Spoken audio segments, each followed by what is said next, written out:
a lot of people just don't have the clarity, and that could be clarity in business, that could be clarity in, who they have around them, that could be clarity in any area of their life, because I believe that everything that you are a product of every part of that, right? That's Your right. business is a product of every part of that. So whatever you have going on outside, you're going to bring that into your business.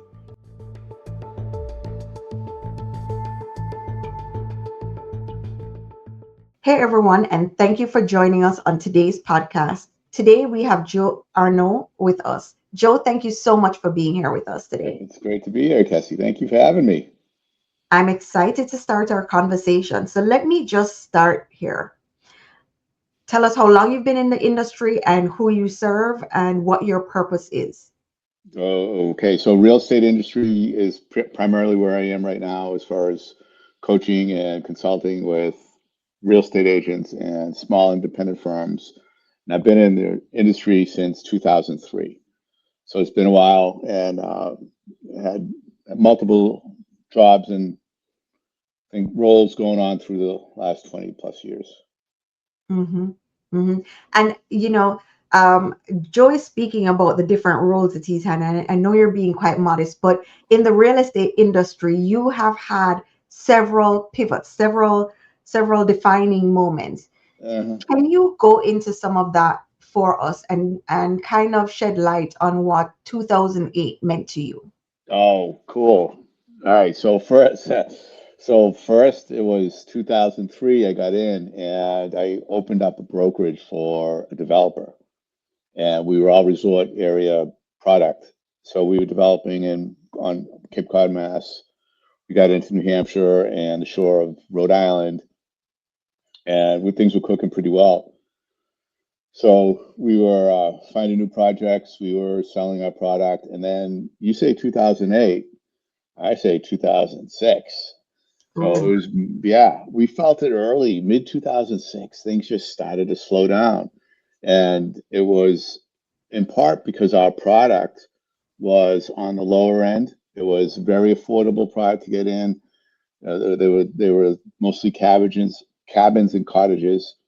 So that was pretty inexpensive. And then as the market just started to soften a little bit, the price difference between a full-on single-family home that was probably twice the size or 50% bigger in year-round, most of ours was seasonal, wasn't a big enough gap.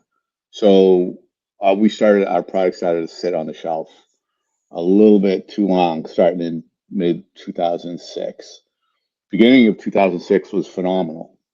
I think I made as much money in the first 5 months of 2006 than I did all of the previous year.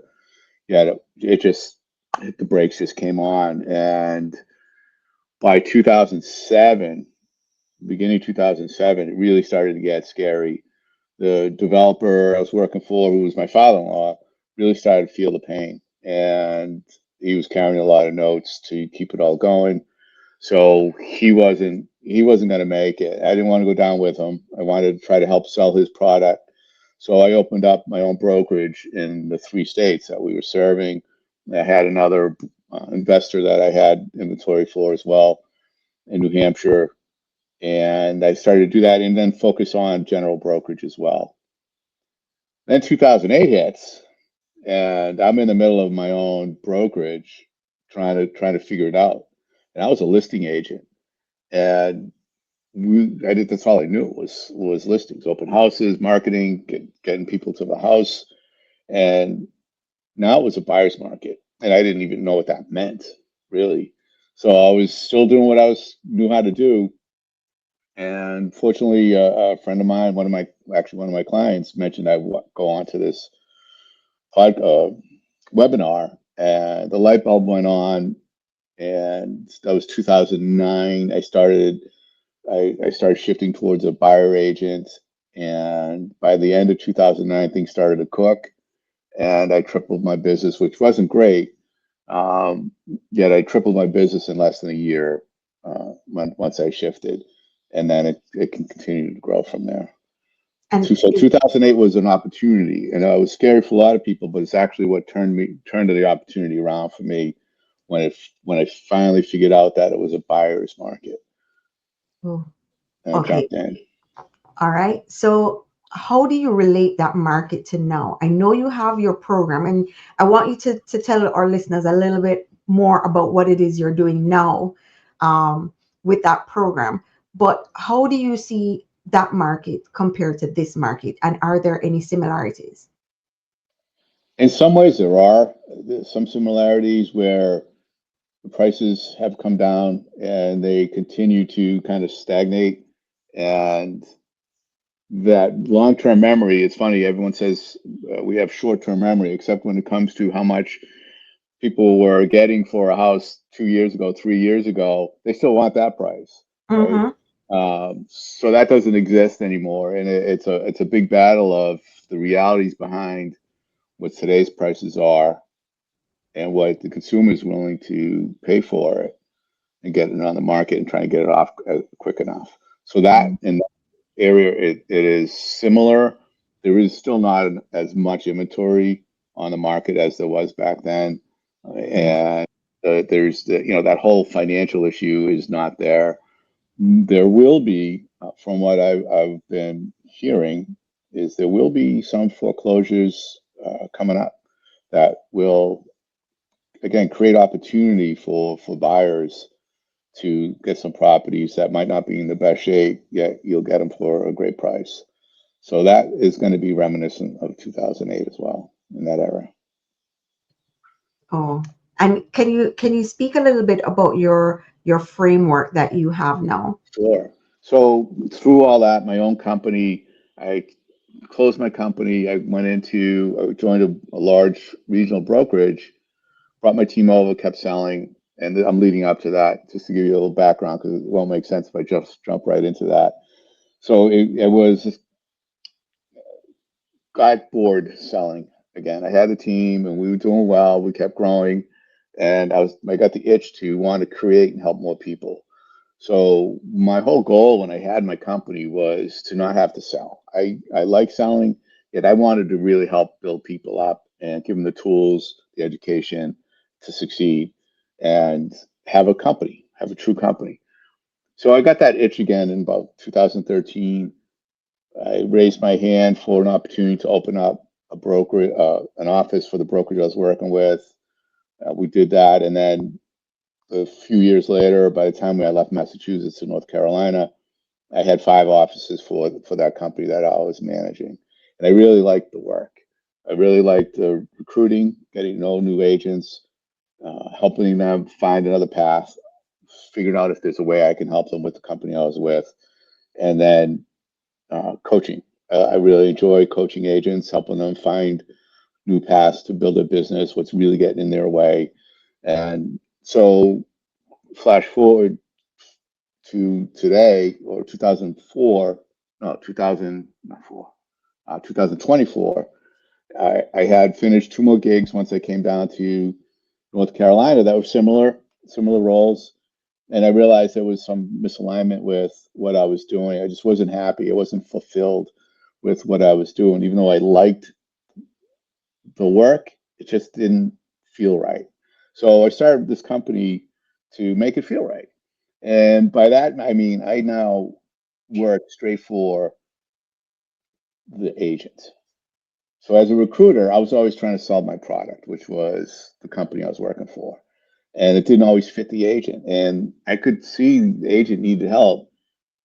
And sometimes I'd bring him in and not so sure it actually matched. So now when I talk to an agent, I help them figure out themselves first and then help them figure out their next path if they actually do need to make a move.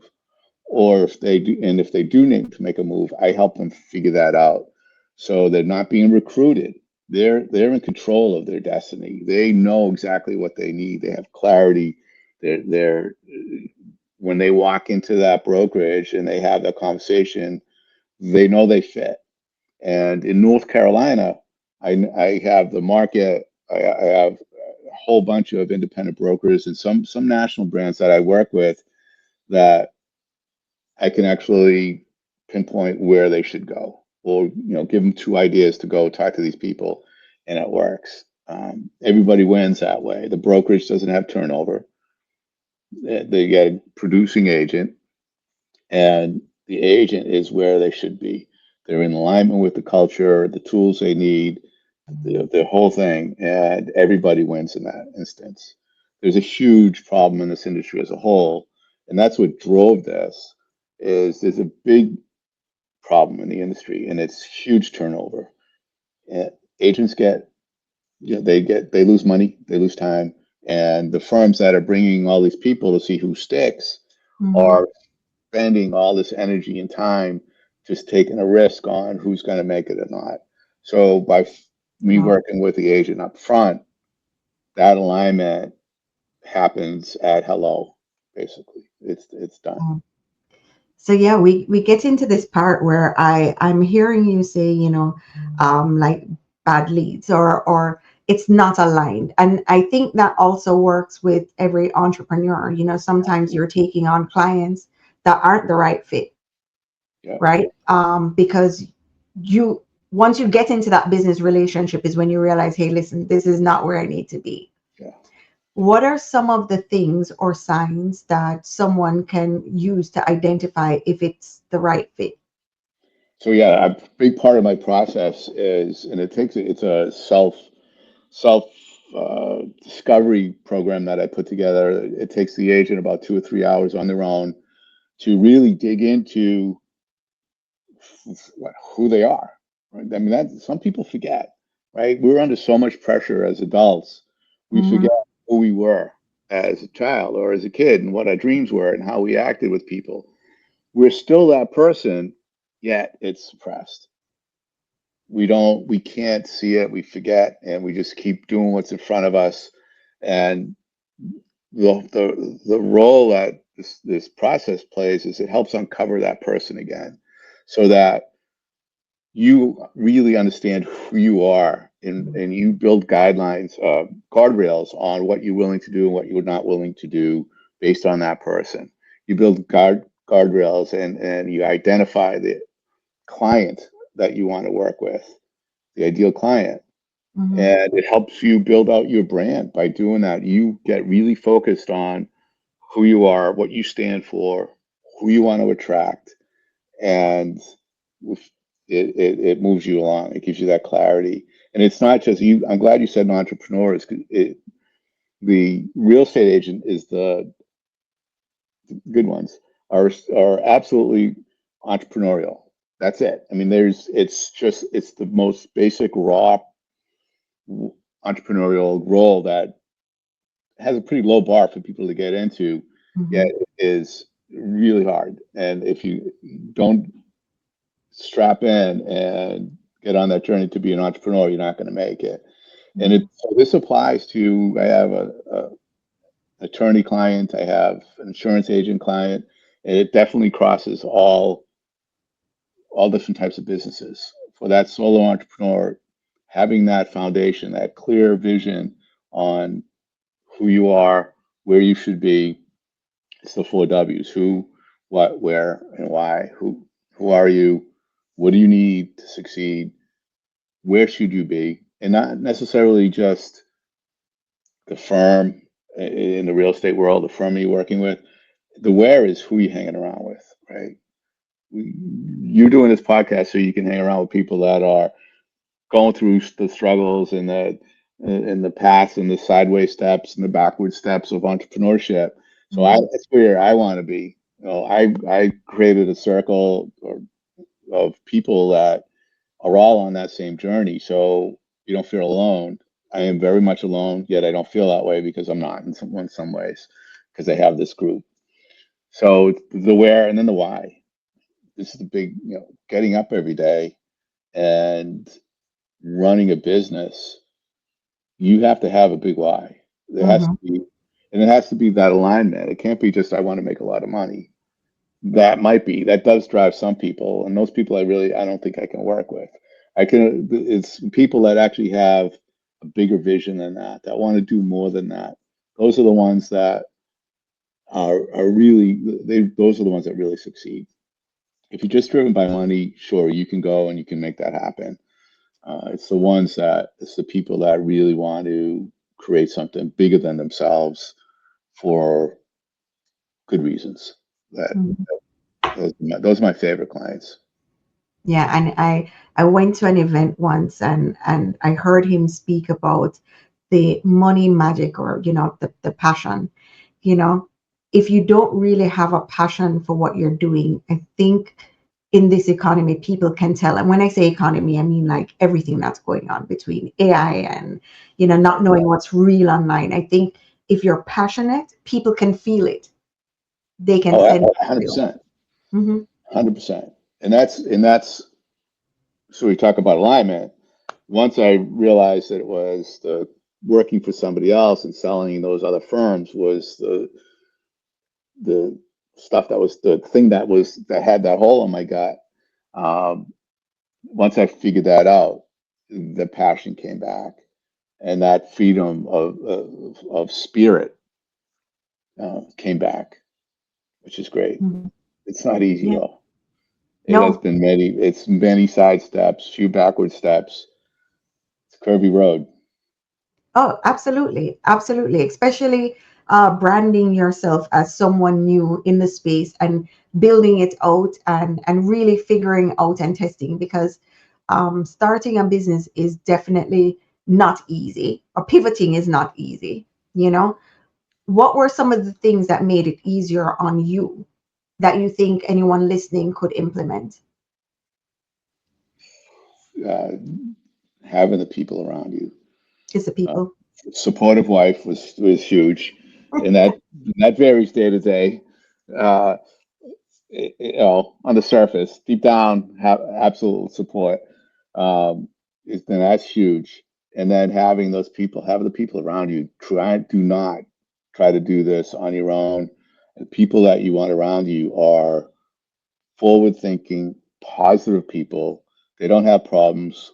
They have opportunities to improve, and they have solutions, and they work that stuff out.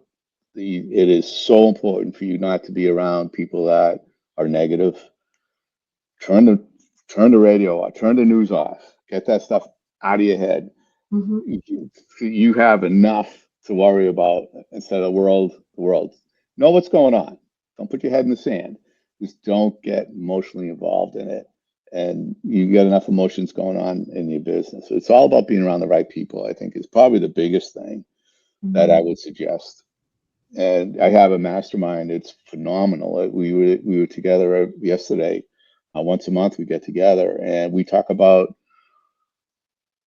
what our wins are, what our struggles are, just fully open conversation, and they are so valuable, and everybody appreciates it. It's our safe space where we can come in and just open up and talk, and it's not just helpful. It's so eye opening that I'm not the only one, right? Oh, We're not the only ones that are struggling to try to figure all this out.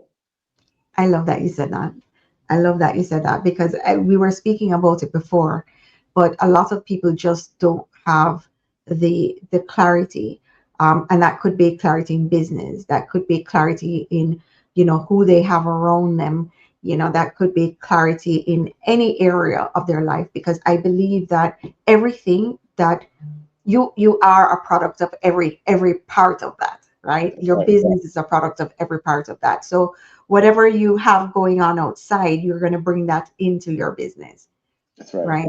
It, So and that, it's such a shame too. You see so many stories of people getting a divorce or uh, alcohol or drugs, whatever it is that they're using to push them into the avenue they're taking. And if they were able to step back and actually appreciate and understand the clarity and how all those different pieces that you mentioned can plug into each other and actually work, and a lot of that crap and that garbage will just go away. yeah, Just around it. yeah. You know what? It comes down to just a lot of noise. right? So I Mhm. think what you're saying is like, right, sometimes you just have to unplug from all of the noise, you know, and that's why I love podcasts, and that's why I love these kind of podcasts, because I find that there are real people having real conversations about what's really going on and what you should really be doing, and not all the other things that are amplified. That's right. And as much as I say I was hanging around with the right people, and they are the right people, they just had different ideas of how I should run my business. Like Mhm. great ideas. And I went down that path. I was talking about sideways steps. I went down this path to do these webinars and these really salesy approach to being a coach. And I bought into it. I read the books. I started researching it. I'm all in. I woke up at, I don't know, 2 a.m. sweating, Wow. like freaking out in my head. I'm like, and I didn't know why. I didn't know why. And then I get up in the morning and I sit down. I was like, this isn't me. All of a sudden, I was like, I shouldn't be doing this. This isn't me. And yeah, I felt like at the time, I felt like I wasted a lot of energy, time, and money going that route. Yet it was part of the process, right? If I hadn't gone down that road then, I would not have figured out my value that I want to bring to the table. Hmm. So the people, I still hang around with those people because they're smart, and they're in it for the right reasons. They're helping me for the right reasons, just a little bit off for who I am. So you Hmm. got to be careful what advice you take. If you think it's going to be good, go for it. Just keep testing it. Make sure it's you. You know, I love that. And I've spoken to several entrepreneurs that have spoken about just misalignment, whether it be posting on social media in a particular way because someone said, or they Yeah, paid for this thing that said that they should. But a lot of people are getting sucked into that trap where big time. it's working for this person, and you're trying to figure so many things out that you're like, you know what, I'm just going to try this. And then coming to find out after you've spent all this money, this is not you. Right. But And that's the envy, right? We see, especially in the real estate world, where you have these glossy pictures of these beautiful teams, everyone's dressed up, standing in front of their Mercedes, and like, oh, I want to be that person. And you start emulating. It's not you. It's not even them. It's just a picture, right? mhm, There's a lot more behind that. And we think we have this image in our head of what their life is like just by looking at that picture. And we try to emulate it, and that's not a good path to take. no, absolutely not. And for anyone listening, if you had to go back and give yourself advice, right?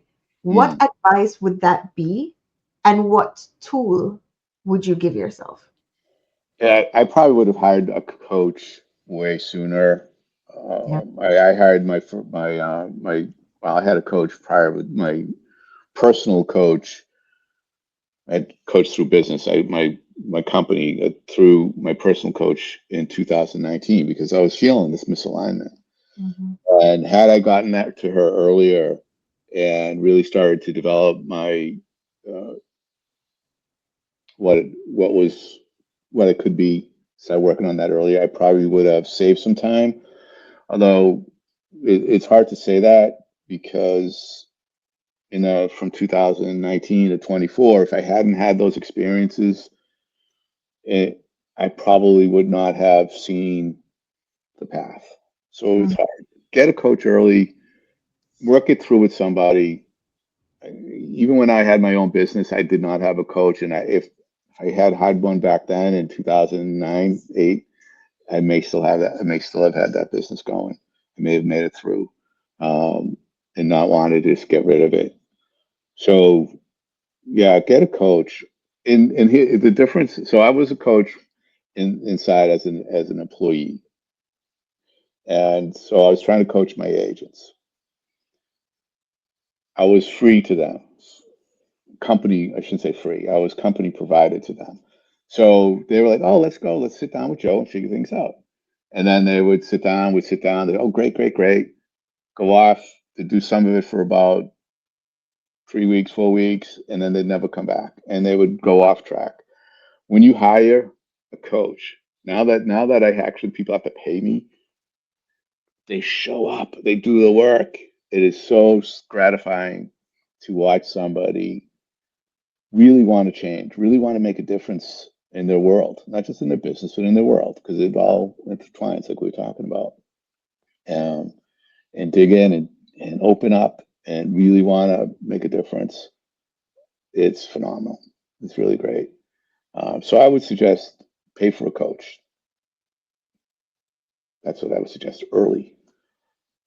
Awesome. And what's the number one thing that you think having a coach has taught you? The coaches that I have that I appreciate the most are the ones that really get into who I am, and they're trying to develop me. They're not trying to tell me how to knock on, how many doors I need to knock on, how many Mm, phone calls I have to make. It's not just that accountability stuff. That I can track on my own. I I want that person that's going to help me reach my highest potential internally, which will come out. I don't know. Does that make sense to you? I don't does know if I'm making that make sense. absolute Yeah, sense. Absolute sense. Like you can't be the best version of yourself and show up if your cup's not full. If you aren't a complete whole person, it's exactly. hard. That's right. It's hard because while you're trying to grow, you're thinking about all the healing that needs to take place, even if it's subconsciously.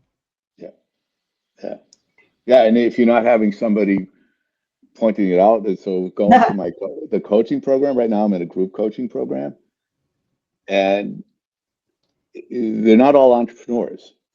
Actually, there are only a couple others that are entrepreneurs. They have employees. They're employees, and it is there's the noise, like you said earlier. The noise is so heavy on all of us, and the way we interpret that and then internalize it is not always in the healthiest way or in the reality way. When we Mhm, hear something negative, sometimes we take it and you just feel it in your gut. When the source of that negativity, it doesn't matter who it is or what they're saying, right? You have to internalize. You have to recognize that this is not who I am. It's just the way I'm right. thinking. That person's thoughts are now in me, and they don't belong to me. It's not me, and you got to push it out. Hmm. So that's the huge work, especially when you're under pressure all the time and you're trying to figure things out. To be able to recognize that and filter all of it, that's where I like to work with it for my coaching and where I am right now. And to see the other employees and the other entrepreneurs that are in this group go through that same process and think the same way, it's really it's encouraging. It's encouraging. And how many hours per day or per week do you think that someone needs to invest in themselves in order to really get clear on who they are? Every morning, well, I don't know, mornings, at least you got to have 2 hours in your morning that are dedicated to self, Wow. whether it's exercise, meditation, reading, work reading, fun reading, taking your brain off of what you're going to do, and then look at your business before you start doing it. Where am I? What's most important today? What am I going to accomplish? But it's that couple hours a day you need to take care of yourself, and you have to shut it off too. You have Mm, to be able to shut it off. Um, back when I was first started my real estate business, I was up till 1 o'clock in the morning, midnight, doing what I had to do because I didn't have leverage. That was another thing I would tell an entrepreneur. Now you like what you do with AI. I had mhm. you got to outsource stuff. I don't care if it's through AI or through people. You got to get rid of the stuff that is not going to make you money, not directly income producing. The repetitive stuff. You guys just got to get that off your desk too. Mhm. I'm sure you Mhm. agree with that. Oh yeah, absolutely, absolutely. And try and tell entrepreneurs out there that there are tools, there are automations that they can use to just make that everyday task Yeah, easier. you know and I absolutely. mean, it's funny, in the real estate space I've spoken to, and I have also had the pleasure of collaborating with transaction coordinators, and those transaction coordinators, even though they're taking off some of the pressure off of the real estate agent, they themselves are using the automation. Yeah, I mean, there's so many tools that you can leverage in every space that that's most right. people don't even know are available to them, and they can't even conceptualize what a difference it will make because they don't know what they don't know. The the one of the things in this is specific to real. No, it's not specific to real estate. Um, their entrepreneur who thinks their value is in doing everything, Oh, yeah. right? There are real estate agents that think their value is pen to paper and putting Hmm. the transactions together and filling everything out and making sure everything's done. They think that's their value. Their value is way bigger than that. Their value is as a custodian of this person's. It's not a custodian. They're responsible for the financial outcome of their client, Hmm. their knowledge of the market, their knowledge of the process, the guidance that they give. That's their value. It's not sitting behind a desk doing work. And Hmm. transaction coordinators or having a good one will change their world if they would just allow it. They'd be able to do more for their clients, the stuff that matters. They'd be more present for them. They would be able to grow their business more, and they'd be able to supply that or bring that phenomenal experience to their clients. And they're not all stressed out about their paperwork. They're not staying up late at night. They're doing what's going to bring them money and it's going to satisfy their clients. Hmm. Hmm. Wow. Wow. And let's dive into 5 tips that you think any entrepreneur, whether a real estate agent, anyone in the industry right now, could really use to drive the needle forward. We spoke about two of them Mhm. already. The coaching and leverage, creating Mhm. leverage, whether it's with people or automation or tools, and not tools for the sake of tools, like we were talking about earlier. Tools that are actually gonna work for you. There's so many different ways to or products out there that are way bigger than you need, Mhm. and sometimes people get lost in what they're creating or why they're creating it. So stay focused on that. So leverage, coaching, uh, to move the needle, get with the right people. Mhm. I think I'm probably going to reiterate just about everything we discussed. Um, get with the right people. Surround yourself with the right people, the ones that aren't going to bring you down. If you listen to the people around you and you hear them complaining and talking about the market conditions, is hold the interest rates are holding you back, or whatever it is in your industry that's holding you back. That's BS. There's so many agents last year and this year right now that are having the best That's years of your level. Mhm. right, and there Mhm. are people that are having their worst. So what's the difference? Same Mhm. market, same opportunity. It's attitude. It's around the people that you're hanging around with. It's the ability to put your head down and go. So know that there are high interest rates or whatever those forces that do put pressure on your business. Just don't let them get in your way. Work with them, not against them. Just keep going. Um, so move the needle. Stop beating yourself up. Right? It's maybe that's just me, but I put a lot of pressure on myself to get a lot done to the point where it feels like I'm not getting anywhere. And when I look at where I've been and where I am, it's like, okay, Yeah. it's the gap in the gain. I don't know if you ever read that book. Mhm. It's looking at where I gotta go, where I need to go, where I want to go, as a is where I start getting negative and excited. Yet if I look at where I was and where I am now, that's the good news. That's the positive stuff because that's where, okay, the work has gotten me here. I can see where I'm going. I know there's a lot ahead of me. Yet if what I've done and I keep repeating that growth pattern and keep testing and moving, I know I'll get there. Um, so that the attitude is huge. And so don't hang around with those people and listen to yourself. Listen to your self talk. Mhm. That way you can catch. It's huge. You gotta when you have when you have some negative thoughts in your head, you have to question it. What is this coming from? Why do I feel this way? Who told me this? What influences this? And what is the reality behind it? And you really got to dig through that. Um, Mhm. and one last one, I think we're probably on number six, is I think in every business there are you wear so many hats and there's so many pieces of what you're trying to do, whether it's marketing, product development, uh, agent satisfaction, I mean, client satisfaction, all these things. And if you're building a product, then you have different pieces of all that. Really try to prioritize what you're going to work on when. I was working with, interviewing this guy yesterday because I have my own show too. I didn't know if I told you that. So I was interviewing this entrepreneur down in Pensacola, Florida, and he has 4 restaurants. He has how he flips houses. He has rental properties.